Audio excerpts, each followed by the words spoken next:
सकल अमानुष करम तुम्हारा। घरों में पिता श्रेष्ठ जब संस्कारवान होता है तो आप बच्चे को कहीं पर भी भेज दीजिए, ये गारंटी लिख लीजिए व्यासपीठ की, बच्चा आपका बिगड़ नहीं सकता। परंतु शर्त ये है कि आपको भी अपने भाई के साथ वैसे व्यवहार करना पड़ेगा। ये नहीं चलेगा कि पता चले चाचा से चल रही है और भाई भाई से प्रेम हो जाए, ये असंभव है। ये एक श्रृंखला है संस्कार की, पूरी उतरती है, कठिन है, परंतु जिसने जी लिया फिर उसको आनंद ही आनंद है। मेरे राम जी का यही तो वैशिष्ट है। राम जी इसीलिए तो युगों युगों तक गाए जा रहे हैं।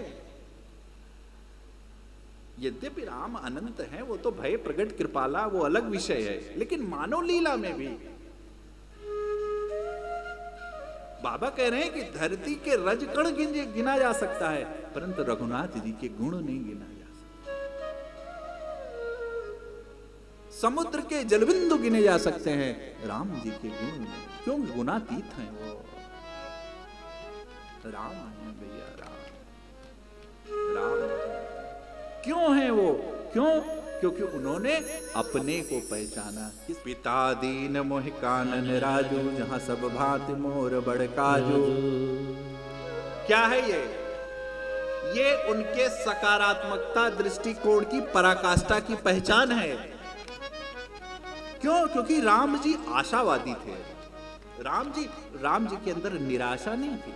राम जी का सिर्फ शरीर ही तेजवान नहीं था, राम जी के मन और मस्तिष्क की प्रखरता का परिणाम है ये। क्या? पिता दीन मोहि कानन राजू, ये दिखाती है कि राम जी विपरीत परिस्थितियों में भी अपने आत्म प्रखरता के बल पर आज राम राम हो गए।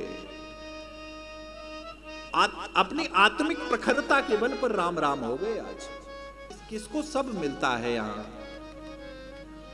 किसको यहां बता दीजिए किसके पास कष्ट नहीं है इस धरा पर? क्यों? क्योंकि ये धरा ही कष्ट के लिए है।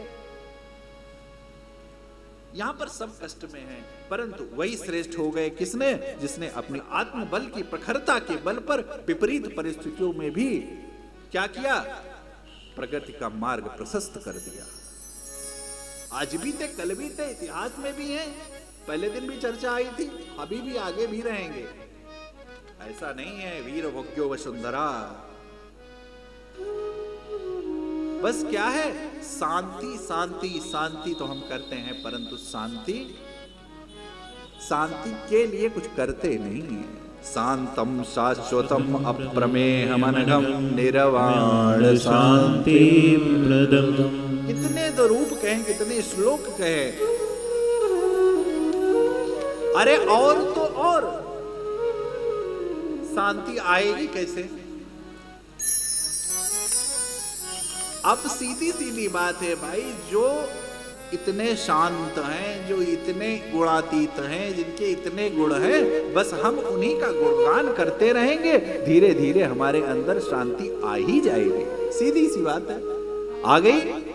शिव बाबा की आप कल्पना करें, शिव बाबा का रूप देखें कि जब कामदेव को भस्म करते समय कितनी बार शिव बाबा जी उग्र हो जाते हैं। शिव बाबा रुष्ट कैसे होते हैं? जब अन्याय बढ़ता है उसके नाश के लिए ही रुष्ट होते हैं बाबा। और जब अपने इष्ट के ध्यान में बैठते हैं तो क्या कर देते हैं? बैठे सो कामरे पूजय,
सीताराम सीताराम सीताराम जय सीताराम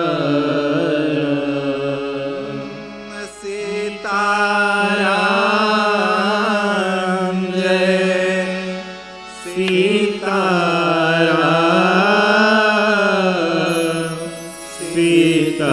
सीताराम जय सीताराम।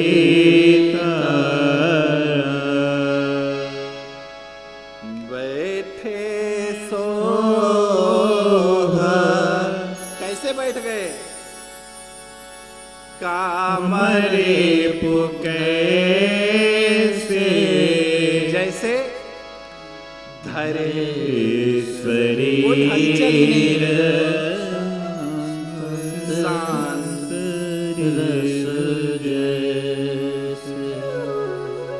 वो तो प्रभु का आदेश था, अन्यथा मेरे बाबा तो जब समाधिस्थ हो गए थे तो हो गए थे। देखिए हम किसके साथ रहते हैं, हम किसके साथ रहते हैं, किसकी मानते हैं, किसको अपना इष्ट मानते हैं, किसको अपना आदर्श मानते हैं, ये सब हमारे आचरण से दिखने लगता है। अब यहां वही बात, बाजार में जैसे आप सब्जी लेने जाते हैं तो सब बिक रहा है, जो आपको इच्छा ले लो,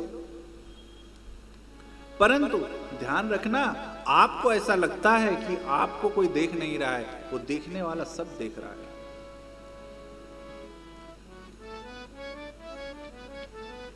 हमारी बोली में, हमारी भाषा में, हमारी उठने में, हमारे बैठने में, सब जगह वो परिलक्षित होता रहता है।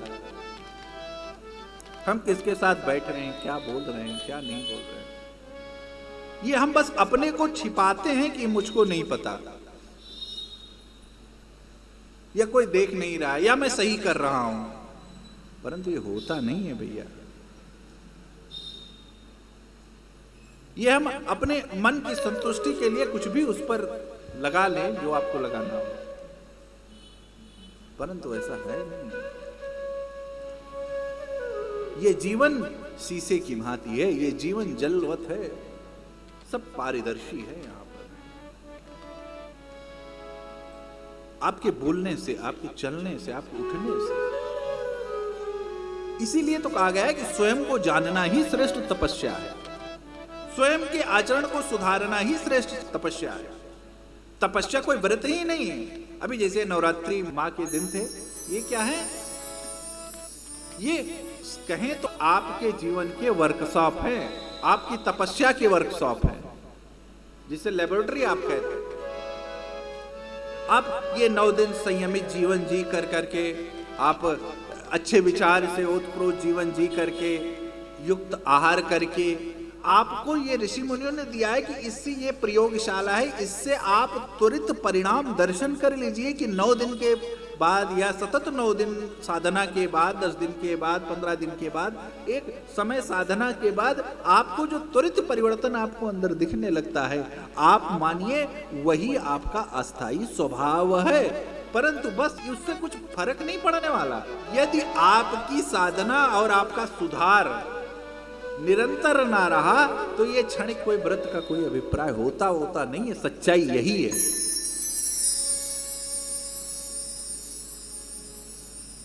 देखो, भगवान स्वर्ग में बैठा है और ये सारा संचालित कर रहा है।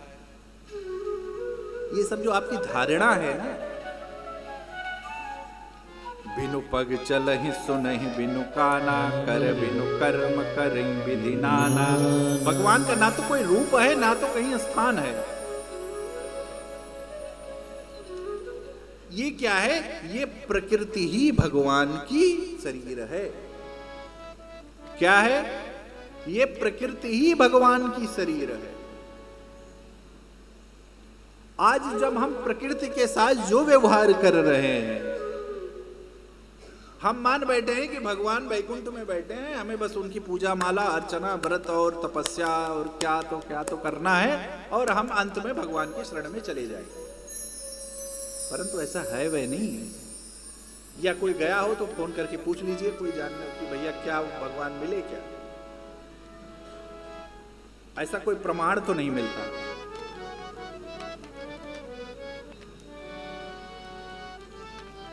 ये प्रकृति ही भगवान का शरीर है। ये क्या है? भगवान कुछ करते नहीं है। जिसे हम कहते हैं ना ऑटो मोड, वैसे ये प्रकृति ऑटो मोड में है। आप जो कर्म करते हैं वही आपको प्राप्त हो जाता है। इसीलिए भगवान गीता जी में अर्जुन को सांख्य योग की शुरुआत में कहते हैं। सांख्य योग की शुरुआत, संन्यास योग कह सकते हैं आप, की शुरुआत में कहते हैं कि हे अर्जुन, कर्म का त्याग करने वाला सन्यासी नहीं है। बहुत थोड़ा कटु है। अकर्मण्यता से अधिक पाप कुछ नहीं है। इसीलिए भगवान ने कहा कि कर्म का त्याग करने वाला साधु सन्यासी नहीं है। कामयानाम कर्मणाम न्यासम सन्यासम कवो विदुः। क्या? कर्मणाम न्यासम सन्यासम कवो विदुः। काम्याम,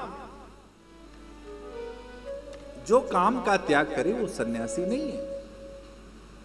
श्रेष्ठ कर्म अर्जुन, तुझे श्रेष्ठ कर्म करना है, तुझे श्रेष्ठ यज्ञ करना है। ये तेरे नियतम कर्माणि, ये नियत कर्म ही तेरा श्रेष्ठ यज्ञ है, श्रेष्ठ तपस्या है।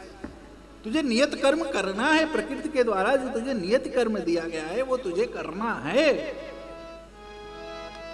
क्यों? क्योंकि कर्म कभी बांधता है ही नहीं। तो हाँ, कर्म फल हमको बांधता है। हमको कर्म करना है। कर्म में आसक्ति हो ही नहीं सकती कभी। कर्म फल हमें आसक्ति होती है। कर्म फल हमको बांधता है और कर्म फल ही हमारे कष्ट का कारण है। आगे कहते हैं सर्व कर्म फल त्यागम प्राहुष्य त्यागम विचक्षण। सांख्य योग की शुरुआत गीता जी में कर रहे हैं भगवान। सर्व कर्म फल त्यागम प्राहुष्य त्यागम विचक्षण। क्या करना है? कि जो तेरा कर्म फल की इच्छा है ना, ये त्याग है। क्यों? क्योंकि हमारे मस्तिष्क में जो रचना संरचना जैसी बन रखी है, हमारे जीवन में वैसा ही हो, ये कठिन है और यही हमें बांधता है।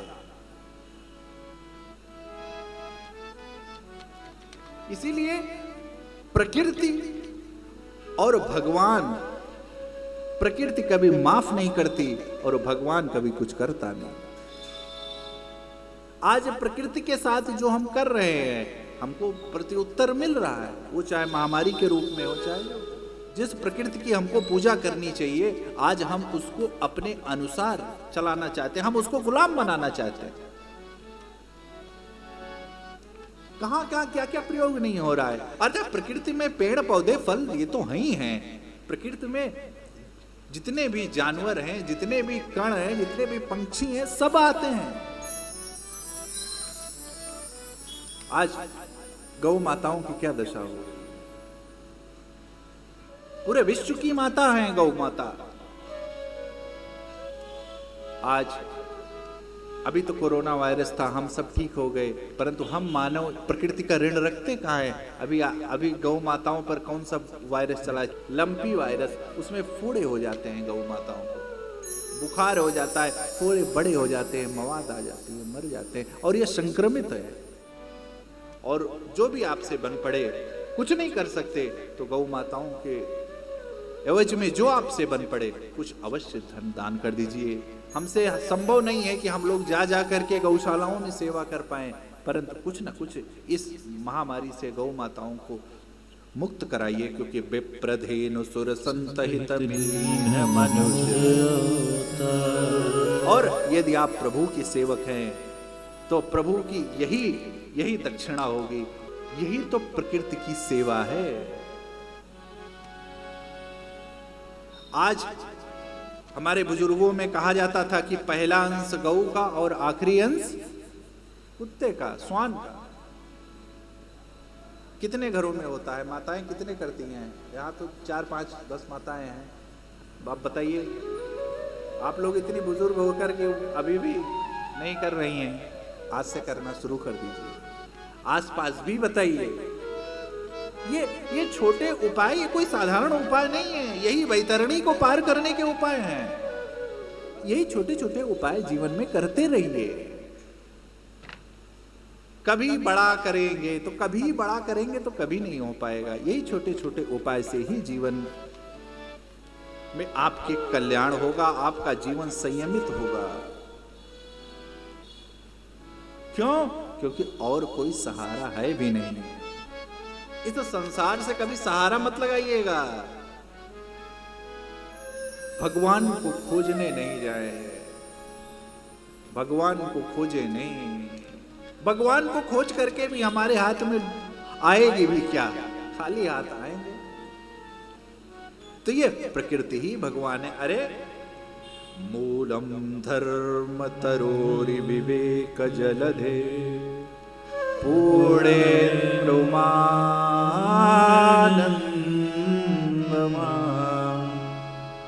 क्या मूल है किसके?